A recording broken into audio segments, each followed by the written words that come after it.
السلام علیکم ورحمۃ اللہ وبرکاتہ۔ الحمدللہ والصلاۃ والسلام علی رسول اللہ۔ موضوع آپ لوگوں نے سن لیا۔ آج کی اس مجلس میں میرا موضوع ہے قسطوں میں خرید و فروخت کے مسائل، جس کو ہم کہتے ہیں ای ایم آئی پر چیزیں خریدنا۔ عربی میں اس کو کہا جاتا ہے بیع التقسیط الی اجل۔ ای ایم آئی کا مطلب کیا ہوتا ہے؟ ایکویٹڈ منتھلی انسٹالمنٹ، چیزوں کو خریدنے کا قسطوں میں پیسے ادا کرنے کا جو طریقہ ہے، اس کو قسطوں میں خریداری یا بیع التقسیط کہا جاتا ہے۔ بنیادی طور پہ کسی سامان کو قسطوں میں خریدنے کی دو صورتیں ہو سکتی ہیں۔ دونوں صورتوں کا جو حکم ہے وہ انشاءاللہ تعالی میں آپ لوگوں کے سامنے رکھوں گا، اور ان کے جائز ہونے کی جو شرطیں ہیں وہ میں آپ لوگوں کے سامنے انشاءاللہ تعالی رکھوں گا۔ ایک صورت تو قسطوں میں کسی سامان کے خریدنے کی یہ ہو سکتی ہے کہ کسی سامان کے نقد قیمت میں اور قسطوں میں جو آپ کو قیمت ادا کرنی ہے اس قیمت میں کوئی فرق نہ ہو۔ پہلی صورت یہ، مثلا مان لیجیے کہ یہ میرا موبائل ہے، اب اس کی قیمت میں آپ سے کہوں کہ چاہیں تو آپ 20,000 نقد دے کر کے موبائل خرید لیں، ایک صورت، یا پھر آپ چاہیں تو 2,000 کر کے 10 مہینے کے انسٹالمنٹ پہ یہ سامان خرید لیں، ہر مہینے 2,000 دیں اور 10 مہینے میں کتنی رقم ہو جائے گی؟ 20,000 ہو جائے گی۔ یہاں نقد اور ادھار کی قیمت میں کوئی فرق نہ ہو، پہلی صورت یہ ہوتی ہے۔ یہ صورت جائز ہے چند شرطوں کے ساتھ۔ ہاں، شرطیں سمجھنا ضروری ہے۔ بات سمجھ میں آئی نا؟ موبائل کی قیمت کتنی ہے؟ 20,000، نقد بھی دیں گے تو 20,000، قسطوں میں بھی ادا کریں گے تو 20,000۔ یہ صورت جائز ہے، لیکن اس کے لیے کچھ شرطیں ہیں۔ جائز ہونے کی پہلی بات دلیل کیا ہے؟ جائز ہونے کی دلیل یہ ہے کہ پہلا جو اصولی قاعدہ ہے استحباب کا، کہ استصحاب کا، کہ شریعت میں ہر طرح کا کی بیع، ہر طرح کے خرید و فروخت جائز ہے جب تک کہ اس کے حرام ہونے کی کوئی دلیل نہ ہو، ہے نا؟ یہ اصولی بات ہے، آپ لوگوں کو پتہ ہونی چاہیے۔ عبادت میں اصل کیا ہوتا ہے؟ ہر عبادت حرام ہے۔ آپ کسی بھی عبادت کے بارے میں کہیں گے یہ عبادت کر سکتے ہیں تو دلیل کس کو دینی پڑے گی؟ جو وہ عبادت کر رہے ہیں۔ رکنے والے کو دلیل نہیں دینی پڑے گی، عبادت میں دلیل کرنے والے کو دینی پڑتی ہے۔ بیع کا معاملہ ایسا، اللہ نے فرمایا احل اللہ البیع، اللہ نے ہر طرح کے خرید و فروخت کو حلال کر دیا ہے۔ تو جب آپ یہ کہتے ہیں کہ فلاں کاروبار کا طریقہ حرام ہے تو دلیل کس کو دینی پڑتی ہے؟ حرام بولنے والے کو، ورنہ اصل یہی ہے کہ ہر طرح کی بیع حلال ہے۔ تو اس کے حلال ہونے کی پہلی وجہ کہ یہ بیع حلال ہے، اس میں حرمت کی کوئی وجہ نہیں پائی جاتی۔ دوسری دلیل یہ کہ اس کے بارے میں نصوص بھی موجود ہیں، یعنی اللہ کے نبی صلی اللہ علیہ وسلم سے ہم کو اس بات کا ثبوت ملتا ہے کہ اللہ کے نبی صلی اللہ علیہ وسلم نے کوئی سامان خرید لیا اور اس کی قیمت بعد میں ادا کی۔ بیع تقسیط میں یہی ہوتا ہے نا کہ سامان آپ لے لیتے ہیں اور قیمت آپ بعد میں ادا کرتے ہیں، تو اللہ کے نبی سے اس کا ثبوت ہم کو ملتا ہے۔ اللہ کے نبی صلی اللہ علیہ وسلم سے ایک دلیل ملتی کہ اللہ کے نبی صلی اللہ علیہ وسلم نے ایک یہودی سے اناج خریدا لیکن قیمت ادا نہیں کی اور اس کے بدلے میں اپنی زیرہ جو ہے وہ گروی رکھ دی۔ اسی طرح سے اللہ کے نبی صلی اللہ علیہ وسلم سے ایک دلیل ہم کو اور ملتی ہے باقاعدہ قسطوں کی بھی، کہ حضرت عائشہ رضی اللہ تعالیٰ نے حضرت بریرہ رضی اللہ تعالیٰ عنہ کو خرید کر کے آزاد کیا 9 اوقیہ میں۔ 9 اوقیہ، یہ ایک اوقیہ تقریباً 40 درہم کا ہوتا ہے، تو 9 اوقیہ میں خرید کر کے آزاد کیا، لیکن قیمت ایک ساتھ ادا نہیں کی۔ انہوں نے کہا ہر سال وہ ایک اوقیہ ادا کریں گی، اور قسطوں میں انہوں نے قیمت ادا کی۔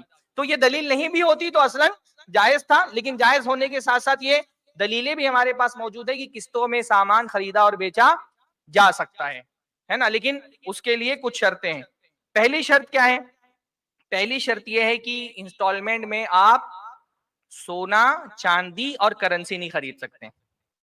سونا، چاندی اور کرنسی یہ انسٹالمنٹ پہ نہیں خرید سکتے۔ کیوں نہیں خرید سکتے؟ ابھی علماء نے بیان کیا، کیا وجہ اس کی؟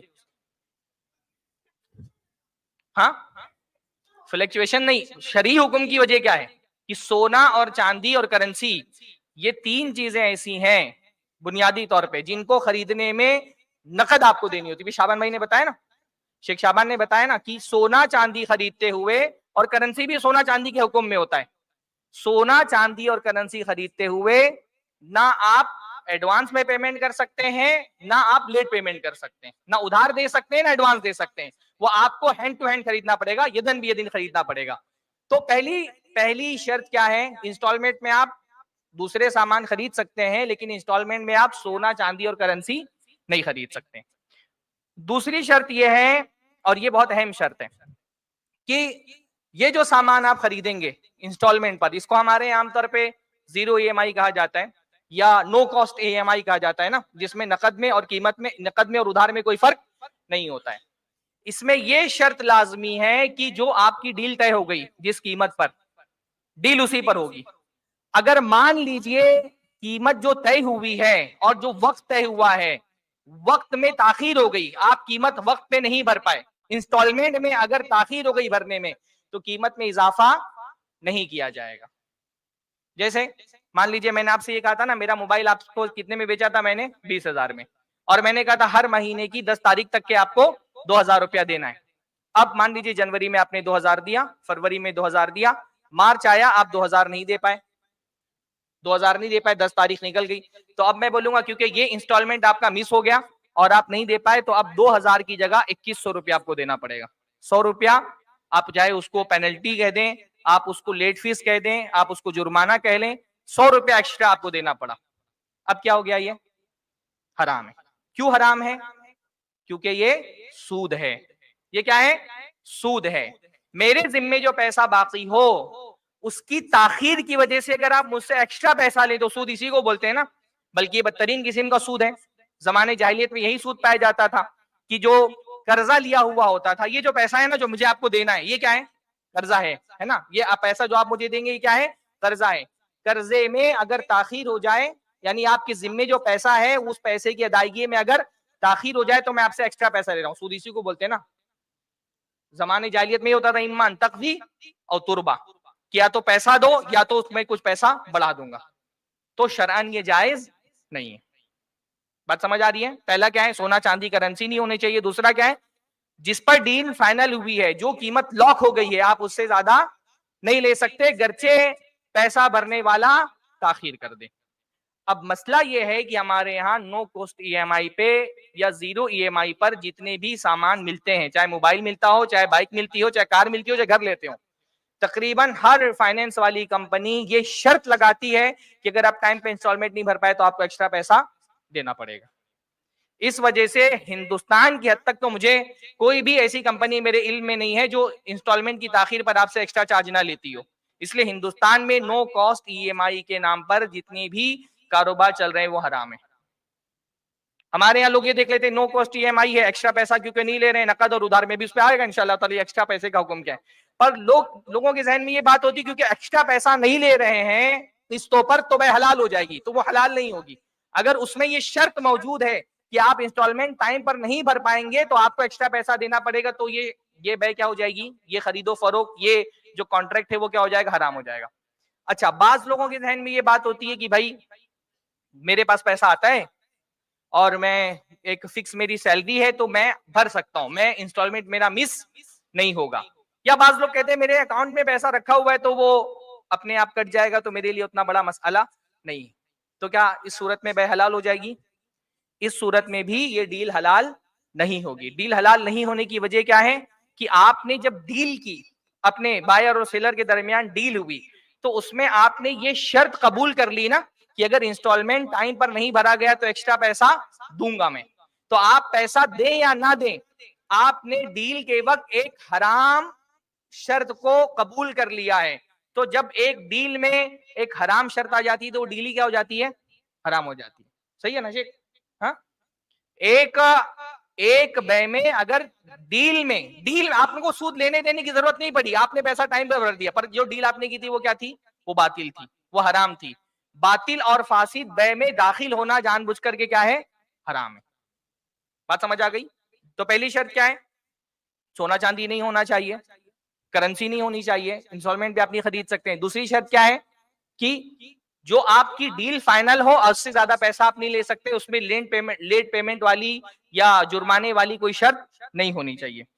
تیسری شرط یہ ہے کہ سامان خریدتے ہوئے ڈائریکٹ جو معاہدہ ہو، ہاں، جو آفر اور ایکسپٹنس کا جو کانٹریکٹ ہوتا ہے وہ کانٹریکٹ سیدھا بائر اور سیلر کے درمیان ہونا چاہیے، بیچ میں بینک نہیں موجود ہونا چاہیے. بینک ایز اے فیسیلیٹیٹر، ایک لون گیور کی حیثیت سے موجود نہیں ہونا چاہیے. یہ میں کیوں بول رہا ہوں؟ بعض مرتبہ ایسا ہوتا ہے نا، ہمیشہ تو نہیں ہوتا ہے لیکن بعض مرتبہ ایسا بھی ہوتا ہے، جیسے میں نے مان لیجئے کہ کوئی موبائل خریدا 1,00,000 روپے کا، ہاں، اب موبائل کی ایکچوئل قیمت ہوتی ہے 90,000، پر میں پیمنٹ کتنا کرتا ہوں؟ میں نے وہ موبائل خریدا ہے 1,00,000 روپے کا، اور مجھے 10 مہینے تک کے 10,000 روپے انسٹالمنٹ بھرنا ہے۔ اب بیچ میں ہے بینک، بینک کیا کرتا ہے؟ بینک مجھ کو موبائل دلاتا ہے، اور میری طرف سے جو ڈیلر ہے اس کو وہ دے رہا ہے 90,000 روپیہ ایک وقت میں، یک مشت اس کو وہ رقم دے رہا ہے۔ اس کو 90,000 دیا ہے بینک نے، اور مجھ سے بینک کتنا لے رہا ہے؟ 1,00,000 روپیہ۔ اب یہ 10,000 بینک جو مجھ سے ایکسٹرا لے رہا ہے وہ کیا ہے؟ سود ہے نا؟ یہ گویا کہ ایسا ہی ہے کہ موبائل خریدنے کے لیے 90,000 بینک نے مجھے قرض دیا، اور پھر مجھ سے وہ کتنا لے رہا ہے؟ 1,00,000 روپیہ لے رہا ہے۔ تو 10,000 جو بینک مجھ سے ایکسٹرا لے رہا ہے وہ کیا ہے؟ اس 90,000 کے بدلے میں ایکسٹرا 10,000 سود لے رہا ہے۔ تو یہ 3 شرطیں ہوں گی، تو انشاءاللہ تعالی یہ 3 شرطیں ہوں گی، یا 3 میں سے کوئی بھی ایک شرط جو ہے نا اگر پائی گئی تو وہ بے کیا ہو جائے گی؟ حرام ہو جائے گی نا۔ ایک بھی شرط اگر مس ہو گئی تو بے کیا ہو جائے گی؟ حرام ہو جائے گی۔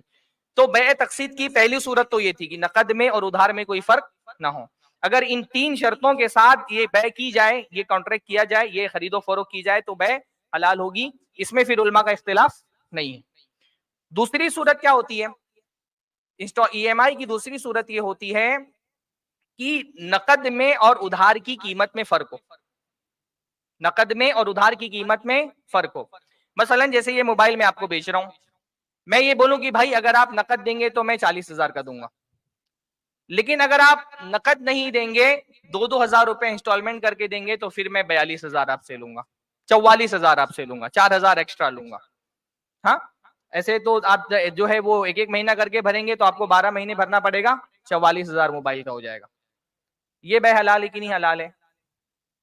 بات سمجھ، فرق مطلب سمجھ میں آئے نا؟ پہلی والی صورت میں کیا تھا؟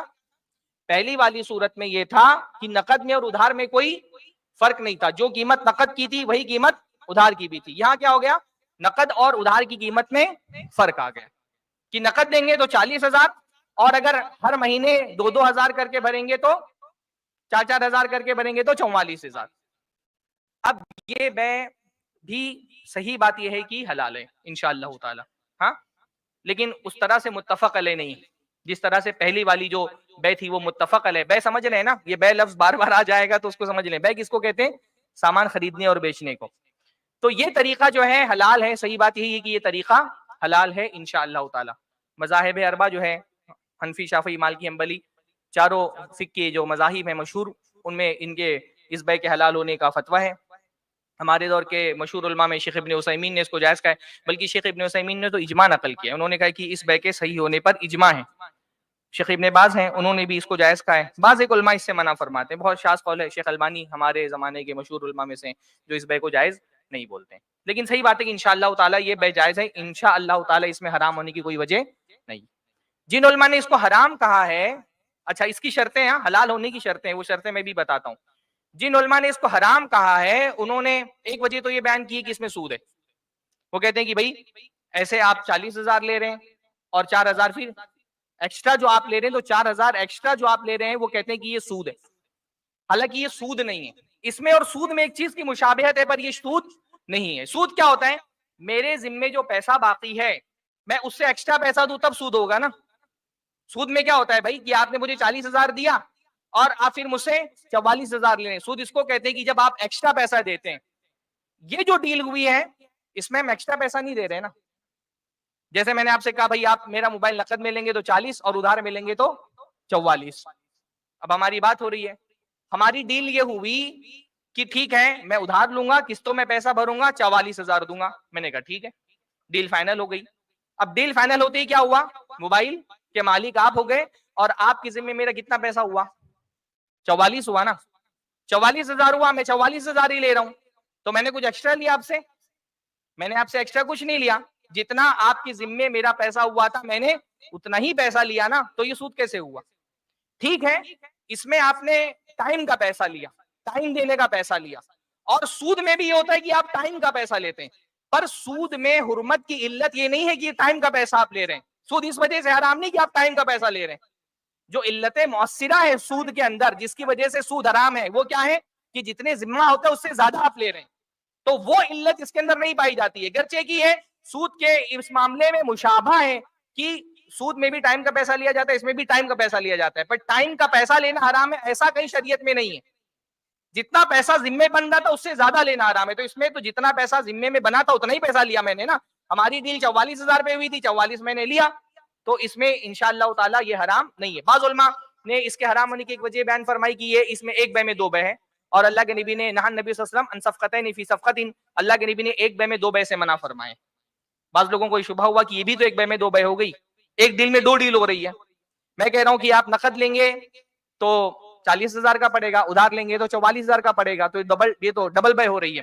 یہ شبہ بھی اس حساب سے ختم ہو جاتا ہے کہ بھائی اگر میں یہ بولوں کہ یہ موبائل اگر آپ نقد لیں گے تو 40 کا، ادھار لیں گے تو 44 کا، آپ نے کہا ٹھیک ہے مجھے قبول ہے، ڈیل ہو گئی. کس پر ڈیل ہوئی؟ ادھار پر یا نقد پر؟ ہاں آپ نے بتایا ہی نہیں. ڈیل تو فائنل کر دی آپ نے، عقد ہو گیا، لیکن یہ پتہ ہی نہیں چلا کہ آپ نقد دیں گے یا ادھار دیں گے. اب اس میں کیا ہوا؟ اس میں جو قیمت ہے وہ مجہول رہ گئی، پتہ ہی نہیں چلا کہ اس کی قیمت کیا ہوئی ہے، فائنل کیا ہوا ہے. ہاں، یا مان لیجئے کہ میں یہ سامان بیچ رہا ہوں موبائل، میں کہہ رہا ہوں اس مہینے اگر ادا کریں گے تو 40,000، اگلے مہینے ادا کریں گے تو 42,000، تیسرے مہینے میں ادا کریں گے تو 45,000. میں نے آپ کو پیکج دیا، آپ نے کہا ٹھیک ہے، اور آپ نے سامان خرید لیا. سامان تو آپ نے خرید لیا، پر آپ نے کون سا پیکج خریدا یہ آپ نے واضح نہیں کیا کہ آپ ابھی دیں گے، اگلے مہینے دیں گے، یا ایک مہینے کے بعد دیں گے. اب یہ ڈیل حرام ہے. اس کے حرام ہونے کی وجہ کیا ہے؟ کہ جو قیمت طے ہوئی، قیمت جو ہے سامان کی وہ انسرٹین ہے، مجہول ہے. اور شریعت میں کسی بھی بے کے حلال ہونے کے لیے کیا ضروری ہے؟ سامان بھی معلوم ہونا چاہیے اور قیمت بھی معلوم ہونا چاہیے. ان نون نہیں ہونا چاہیے، قیمت انسرٹین نہیں ہونا چاہیے. اب یہ سامان آپ خرید رہے ہیں، ہو سکتا ہے اگلے مہینے آپ دے دیں، ہو سکتا ہے نقد دے دیں 40 ابھی، ہو سکتا ہے اگلے مہینے 42 دیں، ہو سکتا ہے اس کے بعد والے مہینے میں 45 دیں. تو شریعت میں ایک اصول ہے، ضابطہ ہے کہ جو بھی سامان آپ خریدیں گے سامان بھی معلوم ہونا چاہیے اور اس کی قیمت بھی معلوم ہونا چاہیے. اس میں کچھ بھی ان نون نہیں ہونا چاہیے، مجہول نہیں ہونا چاہیے، انسرٹین نہیں ہونا چاہیے. تو اس صورت میں یہ بے حرام ہو جائے گی، سمجھ رہے ہیں؟ لیکن جب میں نے کہا کہ آپ سامان نقد میں لیں گے یا ادھار میں لیں گے، نقد میں لیں گے تو 40 اور ادھار میں لیں گے تو 44، آپ نے کہا میں ادھار لیتا ہوں اور 44 میں لیتا ہوں، اور ڈیل ہو گئی. اب اس میں قیمت پتہ ہے نا، قیمت مجہول نہیں ہے. قیمت طے ڈیل ہونے سے پہلے جو گفتگو ہوئی ہے وہ کیا ہے؟ مول بھاؤ ہے. تو مول بھاؤ میں تو قیمت تبدیل ہوتی رہتی ہے، اس کا اعتبار نہیں ہوگا. اصل اعتبار کس کا ہوتا ہے؟ ڈیل کا، ایجاب و قبول کا، آفر اور ایکسپٹ جو آپ کرتے ہیں. جب آفر کیا میں نے ایک دو قیمتیں بتائی، آپ نے ایکسپٹ کرتے ہوئے ایک ہی قیمت رکھی، تو ڈیل ہماری ایک ہی قیمت پر ہوئی. تو جس قیمت پر ہوئی ہے وہی قیمت ہے. تو دو ڈیل کہاں ہوئی بھائی؟ آپ جیسے کوئی سامان خریدنے جاتے ہیں، جیسے بازار میں آپ سیب خریدنے جاتے ہیں، سیب والا بولتا ہے میں 150 روپے کلو دوں گا، آپ کہتے ہیں نہیں 150 بہت زیادہ ہے، 120 میں دیجئے. وہ کہتا ہے اچھا ٹھیک ہے 130 لے لیجئے، اور 130 میں ڈیل فائنل ہو گئی. تو اس نے بھی تو قیمت 3-4 لگائی تھی، پر جب ڈیل فائنل ہوئی تو قیمت ایک ہی ہے نا. تو اس بے کے صحیح ہونے کے لیے ایک شرط یہ بھی ہے کہ جب ڈیل فائنل ہو تو قیمت طے ہونی چاہیے. سمجھ میں آیا؟ پہلی 3 شرطیں ہوں گی اس ڈیل کے جائز ہونے کے لیے. پہلی شرط کیا تھی؟ سونا چاندی کرنسی آپ نہیں خرید سکتے. تقسیط میں، بیع التقسیط میں ای ایم آئی پر سونا چاندی نہیں خرید سکتے. اس کو یاد رکھیں. بہت ساری خواتین جو ہے نا وہ سونے کا زیور خریدتی ہیں اور وہ بسی میں بھرتی ہیں پیسہ، ہاں، اور پھر جب بسی اٹھتی ہے تو سونا خرید لیتی ہیں. جائز نہیں ہے. سونا چاندی آپ نہیں خرید سکتے، کرنسی بھی آپ نہیں خرید سکتے. دوسری شرط کیا ہے؟ بولیے. ہاں، جو فائنل ایک رقم طے ہو گئی ہے اس سے ایکسٹرا آپ نہیں لے سکتے. مان لیجیے 44,000 اس کی رقم طے ہو گئی، اور یہ طے ہوا کہ آپ جنوری تک کے 44,000 بھر دیں گے. اب جنوری تک آپ نہیں بھر سکے تو کیا میرے لیے جائز ہے کہ آپ نہیں، آپ 44 کے بجائے 45,000 دو؟ جنوری تک آپ نے نہیں بھرا، جائز نہیں ہے. جو قیمت طے ہو گئی اس سے ایکسٹرا آپ نہیں لے سکتے، گرچہ سامنے والا ٹائم پر پیمنٹ نہیں کر پایا ہے، اس کا انسٹالمنٹ بھرنے میں تاخیر ہو گئی. دوسری صورت یہ. تیسری شرط کیا تھی؟ بیچ میں بینک ایز اے فیسیلیٹیٹر موجود نہیں ہونا چاہیے. بینک نہیں ہونا چاہیے، ڈائریکٹ بائر اور سیلر کے درمیان ایگریمنٹ ہونا چاہیے. اور اس بے کے اندر خاص طور پہ چوتھی صورت کیا ہو گئی؟ ہاں، کہ ڈیل فائنل کرتے وقت آپ کو طے کرنا پڑے گا کہ یہ ڈیل نقد پر ہو رہی ہے یا ادھار پر ہو رہی ہے. تو یہ 4 شرطیں پائی جائیں گی تو انشاءاللہ تعالی اس طرح سے EMI پر لینا جائز ہے، لیکن مسئلہ یہ ہے ہمارے ہندوستان کے اندر کہ ہندوستان میں EMI کی جو بھی صورتیں چلتی ہیں اس میں یہ جو دوسری شرط میں نے بتائی ہے نا وہ مس ہوتی ہے. تقریباً ہر جو کمپنی ہوتی ہے فائنینس کرنے والی، بجاج فائنینس ہو یا دوسری کمپنیاں ہیں، وہ سب یہ تو شرط رکھتی ہیں، چاہے آپ موبائل لینے کے لیے جائیں، آپ کار خریدنے کے لیے جائیں، آپ بائک خریدنے کے لیے جائیں، وہ یہ شرط لگا دیتی ہیں کہ اگر آپ ٹائم پہ انسٹالمنٹ نہیں بھر پائے، آپ کا مس ہو گیا انسٹالمنٹ، تو آپ کو ایکسٹرا پیسہ دینا پڑے گا، پینلٹی بھرنی پڑے گی. تو اس صورت میں وہ ہمارے یہاں جو لوگ یہ سمجھتے ہیں کہ کیونکہ نو کاسٹ EMI ہے اس لیے لے سکتے ہیں، جائز ہے، وہ ان کی غلط فہمی ہے. نو کاسٹ EMI پر ہمارے یہاں ہمارے ملک میں جو خرید و فروخت ہو رہی ہے وہ جائز نہیں ہے. بارک اللہ فیکم. السلام علیکم ورحمۃ اللہ وبرکاتہ.